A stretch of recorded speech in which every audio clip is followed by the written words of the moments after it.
Hello everyone and welcome back to the Pokedex journey here.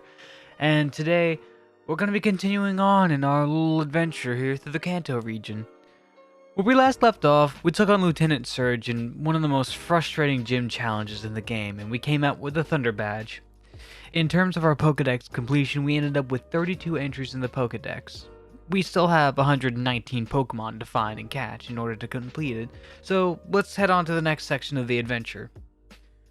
Heading out onto Route 6, I went ahead and battled the couple by the water. While I can't get Ricky's Squirtle, we'll at least have it as seen in the Pokedex.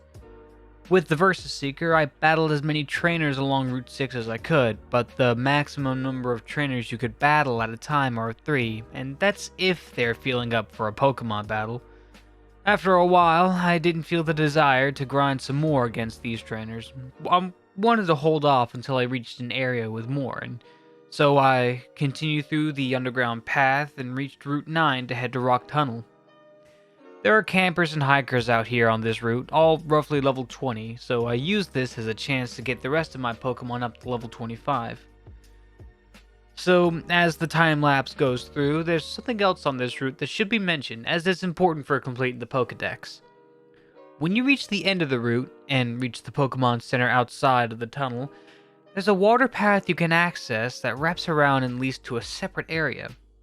This area is known as the Power Plant.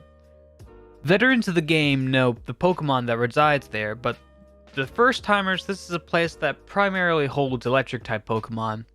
In this version of the game, you can find an Electabuzz here, like how you can find a Magmar on the Sevi Islands at Mount Ember. Along with that Pokemon is the Electric Mouse, Pikachu. There's also Magnemite and Magneton, and Voltorb and Electrode. The other Pokemon you can find is the legendary bird Zapdos. One of the 3 legendary birds that reside in the Kanto region. Just like the other Pokemon in the Power Plant, it's an electric type. It can definitely be a help to your team if you decide to bring along a legendary, but currently we don't have access to the Power Plant, as we need the HM Surf and the corresponding badge needed to use it outside of battle, and we don't get it until we reach Fuchsia City. Even if we were to get to it now, we don't even have a good amount of Pokeballs to go up against this bird. We only have a good handful of regular Pokeballs and 2 Great Balls, so best to save this for later. When I reached the Pokemon Center, we found another one of Professor Oak's aids. If you have 20 Pokemon registered to the Dex, you get the Everstone. This is an item a Pokemon can hold so that it doesn't evolve. Take Eevee, for example, whose evolutions can come by high friendship and time of day. If you don't want to have one of the evolutions, then you can just give an Eevee this Everstone and it'll remain an Eevee.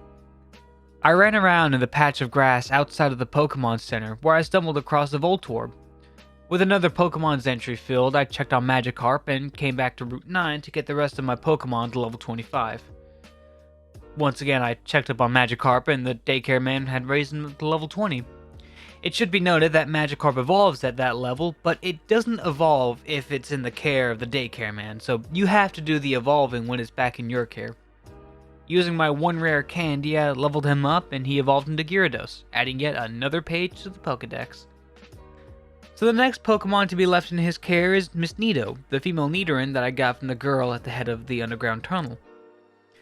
Once my team was ready, I entered into the dark, winding dungeon that is Rock Tunnel. This dungeon is one I don't have particularly fond memories of, mainly how intimidating it was from my childhood and how frustrated I get with the winding maze. This is a dungeon where Flash is needed if you want to easily maneuver through. I taught Kadabra Flash, so I had the entire visual established in front of me. Of the Pokemon in this area, there's the usual Zubat that flutters around and becomes a nuisance, so the first new Pokemon I find in this area is Machop. At this point in the game, Machop is a rather pointless Pokemon to have, since there's no gym that could be useful to have. But perhaps I'm wrong. Perhaps there's some of you out there that caught a Machop to use in their dream team. But other than the winding and confusing path of Rock Tunnel, there's nothing of interest. You can find some new Pokemon in this area, like the previously mentioned Machop, and you can also find an Onix, but those are really the only 2 new Pokemon to find. If you come back with a Pokemon that knows Rock Smash, you can find a Graveler, but if you've caught a Geodude back in Mount Moon, at this point you'd have a Graveler like me. The trainers in this dungeon are a mixture of Pokemaniacs, hikers, and campers. Level 25 is the highest level you can expect among their Pokemon, but it's only a hiker with a single Geodude. I've been trying to go through the game without looking up which Pokemon can be found where, so I ran around the dungeon trying to see if there were new Pokemon I haven't seen, but the only other Pokemon was just the Onix, which I had found again and caught. What was next was just battling the trainers in here and getting to the end. I'd run from wild Pokemon encounters and try to get to the nearest Pokemon Center so I can finish up the other trainers just outside of the exit. So after spending an hour in Rock Tunnel, battling trainers and constantly running into wild Pokemon, I finally made it out onto Route 10, just outside of Lavender Town.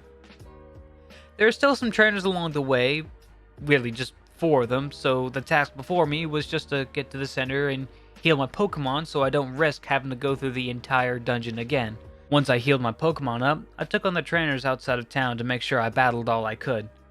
In terms of the Versus Seeker, if you were to grind here, you could possibly get a maximum of 3 trainers to battle if you want to get your Pokemon up to level 30.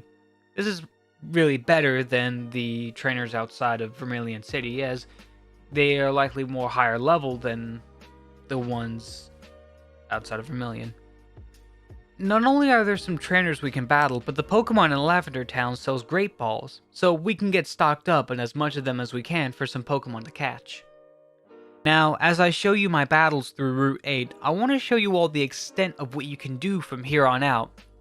In order to continue the story, you have to pick up the Pokeflute from the top of Pokemon Tower in Lavender Town, but in order to get that, you have to defeat Giovanni in Rocket Corner in order to get the Sylph Scope. With the flute, you'll be able to open up the rest of the game, save for Cinnabar Island, so if you're trying to do the most before you go to the Rocket Corner, you can go down Route 12, the Battle of Fishermen, and pick up the TM return.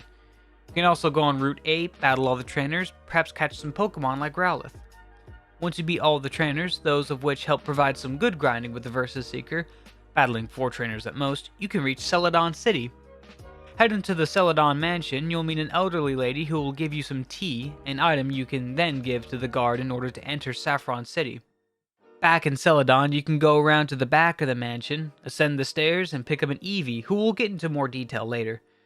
Going to a restaurant in Celadon, you can grab a coin case and venture into the game corner, where you can spin the slots and try and build up as much coins as you can in order to purchase Pokemon you might have difficulty finding, like a Clefairy, Abra, Scyther, Dratini, and Porygon. Celadon Mart is a special Pokemart that sells more than just Pokeballs and potions. You can find some TMs there, evolution stones, battle items like X accuracies and the like, and at the top you can get lemonades and sodas. And if you give certain items to the girl on the roof, she'll give you some TMs to use in your Pokemon. There's a lot more you can do, but you'll have to defeat Giovanni to pick up the Pokeflute in order to wake up the Snorlaxes and give full access to Fuchsia City. But before we can get to that, it's back to the addition to the Pokedex, a Growlithe. Growlithe is the only new Pokemon in the area that we can get at the moment, and I was rather surprised to see a Growlithe here on Route 8. The only other place where I've seen Growlithe is at the Pokemon Mansion on Cinnabar Island. This Growlithe in particular will be a part of my team, who will later be named Howlet. Now, something of note about my Growlithe that I caught is that he doesn't have the Intimidate ability, and while I would prefer to have that ability, I just went ahead and used the Growlithe I caught. The other ability is Flash Fire, which is an ability that will boost Fire-type attacks if it has been attacked by a Fire-type move. I finished off Route 8 by battling a Super Nerd and a Gamer, taking on the Underground Path and entering Route 7.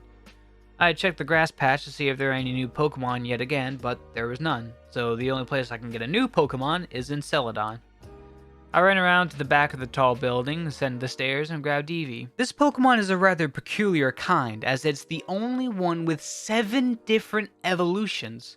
But here, in Generation 3, we only have access to 5. But even then, we can't get any of the Johto evolutions in Fire Red and Leaf Green, so we'll only have 3 evolutions. With a Firestone, Eevee can evolve into a Flareon, a pure Fire type. A Thunderstone will evolve into a Jolteon, which is a pure Electric type. And a Water Stone will evolve Eevee into a... Well, I don't think I need to finish that sentence. I stepped into the Celadon department store, picked up some evolution stones, primarily for the Eevees, Growlithe, and Pikachu. Afterwards, I picked up the coin case so that I could participate in the game corner, I then checked the prize building next to the corner and checked the price tags on the Pokemon they were offering. Anyways, I gathered up the Pokemon that can evolve by stone and began my evolution spree. I started with evolving Nidorino with the Moonstone I got from Mount Moon, obtaining a Nidoking. Next was the Thunderstone, using it to evolve Pikachu into Raichu. And that was it. You know, it's not really a spree if I just evolve 2 Pokemon. I didn't even bother evolving the Eevee I obtained because I wasn't going to be using any of its evolutions for my team. So, following that, I headed over towards the western part of Celadon, cut the tree down, and entered the hidden area and grabbed the HM Fly. Next, I battled the young couple that were outside that hidden area. Luckily, I started the battle off with Graveler and Pidgeotto, where I could use Graveler's Magnitude attack and Pidgeotto will not be affected. Now, this is also something that you encounter on Route 8, but the young couple enter you into a double battle, where it's 2 Pokemon in 1 battle. It was introduced in Generation 3 and is the main battle mechanic in Pokemon Colosseum. Unfortunately, there's no gym in the game that uses the double battle mechanic, save for the Hoenn region with their gym leaders. I went back to the area the young couple were in after healing my Pokemon and encountered the only other new Pokemon you can find, a Doduo, adding yet another page in the Pokedex. To bring this video to an end, it's time to take on the Celadon City gym leader, Erica. There are 7 trainers in this gym, aside from Erica herself, who all use grass types, which is the gym's focus. And after battling the first trainer in the gym, Mankey evolved into a Primate. I continued in the gym, taking out the rest of the trainers before going up against Erica herself. The MVPs of this battle were none other than Pidgeotto and Kadabra. Pidgeotto took care of her Victreebel and battled her Tangela for a bit, but I soon swapped him out for Kadabra, who finished up the rest of the battle with Psybeam. And with that, we have gained the Rainbow Badge. We end this part of our journey with 4 badges collected and 42 entries in the Pokedex. At this point, I could just go ahead and trade over the Pokemon from my other save, add more pages to the dex, and fill in entries that I can't get in Fire Red, but I'm just gonna continue holding off until later. We just have 109 entries left until the Kanto Dex is complete, and we're only halfway through the main game. I want to end this off with a funny little story that happened right after I finished up recording that day. You see, I made a lot of progress in this session that I showed you. I went through Rock Tunnel, caught some new Pokemon, got some evolutions, adding 10 new pages to the dex, and defeated Erica. But after I saved and was getting the audio rendered, the power went out. It took me a moment to realize that I had dodged a massive bullet. If I hadn't saved, I would have lost the 3 hours of content that I recorded, and it was content that was important. And while it didn't happen again when I recorded the next 11 parts of this, I think it's best to point out the importance of saving your game and taking a break, because if you don't, then you're liable to lose all of that progress you did. I don't know what I would have done if I decided to continue on. To know that I lost so much progress, it would have been a stab to the heart. So hopefully all of you continue to save your game, even if the game itself supports autosave.